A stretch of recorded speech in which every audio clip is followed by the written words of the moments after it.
The husband who acted like a victim, but was actually the killer. Crystal McDowell's early life was steeped in adversity. Her very name, Crystal, mirrored the drug crystal meth, reflecting her parents' struggles with addiction. Tragically, they both succumbed to AIDS-related complications, passing away within just 6 months of each other when Crystal was only 11 years old. This series of events left her orphaned and alone, forced to navigate a challenging world from a tender age. The trials continued into her teenage years, where she faced a horrifying ordeal. Crystal was kidnapped and confined in a chicken coop, enduring days of sexual abuse. Displaying extraordinary fortitude, she managed to escape her captor, a testament to her enduring spirit and will to overcome. Eventually, Crystal sought a new start in Baytown, Texas, where she found sanctuary with her supportive aunt and uncle. It was here that she met Steve McDowell, a man known for his lighthearted approach to life and his hobbies of video games and fast cars. Steve's kind and jovial personality was a beacon for Crystal, providing a much-needed sense of stability and happiness. Their relationship quickly deepened, and they married, creating a life together that included 2 beloved children, Madden and Maui. Crystal devoted herself to motherhood, prioritizing her children's well-being and happiness above all else. Despite the outward appearance of a perfect family unit, Crystal grew increasingly unhappy in her marriage. After a decade with Steve, she decided it was time to move on and filed for divorce. However, Steve was strongly opposed to the idea, resistant to the changes that divorce would bring. While Crystal awaited the keys to her newly remodeled home, she temporarily continued living with Steve and their children. This arrangement, under the cloud of a pending divorce, strained emotions for everyone involved. Nonetheless, Crystal stayed focused on securing a brighter future for herself and her kid. By 2017, at the age of 37, Crystal had reinvented her life, carving out a new career path in real estate. She was eagerly anticipating moving into her new house and starting anew. On August 25, 2017, she had arranged to join her family to watch the much-anticipated Mayweather vs. McGregor boxing match. The excitement was palpable as friends and family convened for the event. However, Crystal never arrived. At first, her absence didn't raise alarms. Everyone knew she had a hectic schedule balancing work and motherhood. It seemed likely she was merely delayed or had run into unforeseen issues. But as the evening stretched on and Crystal remained unresponsive to texts and calls, worry began to mount. After over 24 hours with no word from her, her family faced the grim necessity of involving the authorities. They contacted the Chambers County Sheriff's Department, and a deputy was quickly sent to speak with Steve at the home they once shared. Upon questioning Steve, the deputy learned that Crystal had started seeing someone else since their separation. Steve mentioned that there were times Crystal did not inform him of her whereabouts, suggesting a pattern of her occasionally going off the grid. However, the deputy sensed something unsettling in Steve's demeanor. His instincts triggered, he called for additional support. Soon, a seasoned detective arrived to assist. Speaking with Steve, the detective noted that Steve still wore his wedding ring, an unusual choice for someone recently divorced. This detail, along with the context of their conversation, deepened the detective's suspicion. The detective found it strange that Steve still wore his wedding ring 6 months after their divorce, a detail that raised more questions than answers. While Steve cooperated with the investigation, his behavior struck the detective as peculiar, hinting that something might be amiss. Given the unsettling nature of Crystal's disappearance, the detective escalated the matter to the district attorney. Upon reviewing the case, the district attorney immediately suspected foul play. The fact that Crystal and Steve had divorced yet continued to cohabit, combined with Crystal's recent involvement with a new boyfriend, suggested potential motives. The DA speculated that Steve might be concealing something critical related to the case. However, the lead detective had a different perspective. While acknowledging that Steve could be involved, he also considered other possible leads, including the role of Crystal's new boyfriend, who might shed light on her last known movements.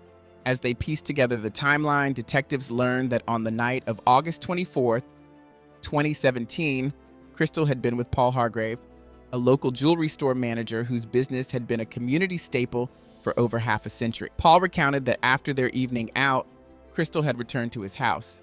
The next morning, while he was in the shower, Crystal left his place. He provided security camera footage confirming her departure on the morning of August 25th. The footage captured Crystal entering her black Mercedes coupe and driving off from Paul's driveway. With this new information, both Steve McDowell and Paul Hargrave became prime suspects in the investigation. However, The detectives acknowledged that there were still other individuals who might have relevant information or motives necessitating a broader investigation.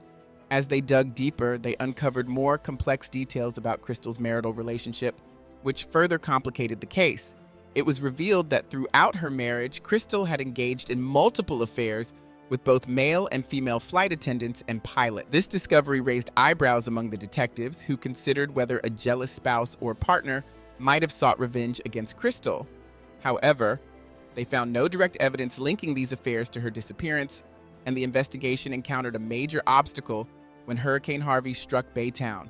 The hurricane brought catastrophic destruction, submerging half of the county under floodwaters and severely disrupting daily life and law enforcement effort. As the storm raged on, the focus shifted from investigating Crystal's disappearance to dealing with the immediate effects of the hurricane. Essential resources were reallocated to search and rescue operations, leaving the investigation into Crystal's case at a standstill. In the wake of the hurricane, Crystal's family took it upon themselves to continue the search. They leveraged social media, sharing posts about her disappearance on platforms like Facebook and Instagram, in hopes of generating leads. During this time, one of Crystal's cousins received a tip from a friend who claimed to have seen Crystal's vehicle in a Motel 6 parking lot near Interstate 10, captured in a Snapchat image. Prompted by this lead, the cousin checked the Snapchat image and confirmed the license plate matched Crystal's car. Excited by this potential breakthrough, the cousin quickly relayed the information to both the family and the police, reigniting hope that they might soon locate Crystal. Navigating through the severely flooded roads of Chambers County was an ordeal due to Hurricane Harvey's aftermath. Traditional vehicles were impractical, so airboats were used to reach the Motel 6, where a lead had suggested Crystal's car might be located. Upon arrival, the sight that greeted Crystal's family and the police confirmed their deepest fears. Her car was found parked haphazardly in the lot, keys still in the ignition, suggesting it was left in haste or perhaps intended to be stolen. The vehicle was promptly towed to a crime lab for forensic analysis, but disappointingly, no evidence was found that could clarify Crystal's whereabouts. The case caught the attention of the national media, including a feature on the television series Dateline, which highlighted the mysterious circumstances of Crystal's disappearance. Yet, despite this exposure, no substantive information emerged. 1 week into the investigation, with the challenges posed by the hurricane's devastation still looming large, the lead detective sought reinforcements from the Texas Rangers. The Texas Ranger assigned to the case conducted a formal interview with Steve McDowell, Crystal's estranged husband. Steve maintained that he had not seen Crystal since she went out on her date on August 24th. The Ranger noted Steve's body language, which seemed unusually calm and detached for a man whose wife had vanished under troubling circumstances. Despite the oddities in Steve's demeanor, Crystal's friends and family continued to support him, citing his devoted fatherhood to their children, Madden and Maui, as proof of his character. They believed he was incapable of harming Crystal. To clear the air, the Ranger suggested Steve undergo a lie detector test, to which he agreed, confident of his innocence. However, the results of the test were unexpected and startling, casting new shadows of doubt on the situation. Steve's failure on the polygraph test significantly heightened suspicions about his involvement in Crystal's disappearance. Similarly, Paul Hargrave, Crystal's boyfriend, also underwent a polygraph test and failed. The coincidental failures of both key figures in Crystal's life led the district attorney to speculate about a potential collaboration between them to obscure the truth. The consensus among investigators was grim. They believed that Crystal had met with foul play and was no longer alive. One lingering and critical question was the whereabouts of her body. Given the geography of Baytown, with its expansive bayous flowing into the Gulf of Mexico, the possibility that her remains might never be found was distressingly high. Determined to find Crystal and provide closure for her family, a comprehensive search was organized on September 9th. The Texas Equus search team, along with nearly 100 volunteers, embarked on a systematic search.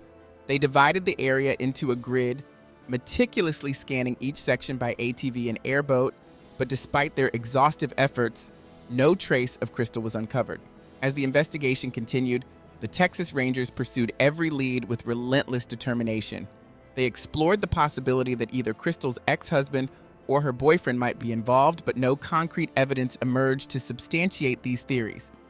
Recognizing the potential value of surveillance footage, the Rangers directed their efforts towards canvassing the area around the motel where Crystal's car was found, seeking any business or home equipped with security cameras that might have captured relevant activity. Fortunately, several establishments in the vicinity had security cameras. The Rangers sifted through countless hours of video searching for any clue that might illuminate the circumstances of Crystal's disappearance. Their persistence paid off when they discovered footage time-stamped Saturday, August 26th at 6:37 a.m., showing an unidentified individual parking Crystal's car in the motel lot. This critical piece of evidence reignited hope that they might be close to uncovering what happened to her. The surveillance footage provided a clear view of a man exiting Crystal's Mercedes and walking away, but the Ranger could not immediately identify him. The focus intensified when the man's actions seemed suspiciously deliberate. This led the Ranger to suspect that the man could potentially be Crystal's ex-husband, Steve. The plot thickened with another piece of video evidence captured later. About 5 hours after the first sighting, a blue Mustang GT, identical to Steve's vehicle, pulled up at a gas station adjacent to the Motel 6. The connection seemed more than coincidental, bolstering the Ranger's theory that Steve might indeed be the person who parked Crystal's car at the motel. However, Steve's behavior at the gas station was unusual. He did not fuel up, but instead walked towards the Motel 6 parking lot, glancing over at where Crystal's car was parked. The Ranger hypothesized that Steve might have left the keys in the ignition, hoping someone would steal the car, thereby disposing of potential evidence linked to him. Considering the logistics of Steve's actions raised further questions. The significant distance between where the car was left and Steve's home would have made it difficult for him to return on foot. The Ranger thus extended his investigation to CCTV footage from the surrounding area, looking for any sign of Steve's movements post the car drop-off. The breakthrough came when the Ranger reviewed footage showing a man closely matching Steve's description riding a distinctive mag-wheeled bike along the Interstate 10 service road at around 7:05 a.m., roughly 25 minutes after the car was parked. This bike resembled one previously noted in Steve's garage, which linked Steve more directly to the sequence of events. To corroborate this timeline, the Ranger revisited footage from a Walmart near Motel 6, where Steve claimed he was shopping on that Saturday morning. The Walmart CCTV captured a man, again similar in appearance to Steve, purchasing a bike with mag wheels using cash shortly after Crystal's car was abandoned. This evidence painted a complex picture of premeditation and deception, prompting the Ranger to deepen the probe into Steve's involvement in Crystal's mysterious disappearance. The risk of Steve fleeing or harming himself loomed large, raising concerns that Crystal's fate might remain a mystery forever. However, on the morning of September 9th, the district attorney and the Texas Ranger visited Steve's home, and he greeted them at the door. During the interview, Steve shared his account of the events leading up to Crystal's disappearance. Steve disclosed that he had been aware of Crystal's numerous affairs throughout their marriage. When he had confronted her, she bluntly told him to stay out of her personal affairs, citing his lack of dominance in the bedroom as a reason for her actions. As the conversation with the Ranger and the DA progressed, they employed a sympathetic strategy to coax a confession out of Steve, feigning understanding to make him feel at ease and more inclined to divulge the truth. Maui's testimony was both harrowing and crucial, detailing how she watched her mother struggle for breath until she succumbed. After witnessing the dreadful scene, Maui recounted that her father instructed her to stay in her room and speak to no one about the incident. In court, she expressed how the event left her feeling terrified and bewildered. In response to this compelling testimony, Steve's defense presented a starkly different narrative. They suggested that Maui had not directly witnessed the murder, but had constructed her story based on conversations with relatives. The defense argued that she was merely echoing the details fed to her by others, casting doubt on her reliability as a witness. Defying his attorney's advice, Steve chose to testify, aiming to offer his own version of the night's events, a narrative that diverged significantly from the confession he had initially given to detective. Emotional and tearful, Steve attempted to paint the tragedy as a sudden, unintended consequence of a heated argument that escalated too far. Steve described the altercation as an impromptu reaction to a heated exchange with Crystal. In a moment of frustration and anger, he claimed he had tried to restrain her with a bear hug, intending to calm her down and restore peace. However, to his shock, Crystal suddenly became unresponsive in his arms. Steve insisted that her death was accidental and that he had never intended to cause her any harm. The DA was skeptical of Steve's claim that he had inadvertently caused Crystal's death simply by hugging her too tightly. This explanation seemed implausible and did little to sway the courtroom, which struggled to comprehend the feasibility of such a claim. As the trial progressed to jury deliberation, the DA braced for the possibility of a mistrial, particularly when the jury requested to review Steve's confession video, a critical piece of evidence. The prospect of starting the trial anew was a daunting one for the prosecution. However, the jury soon returned with a verdict convicting Steve of murder and dismissing the sudden passion defense his team had argued.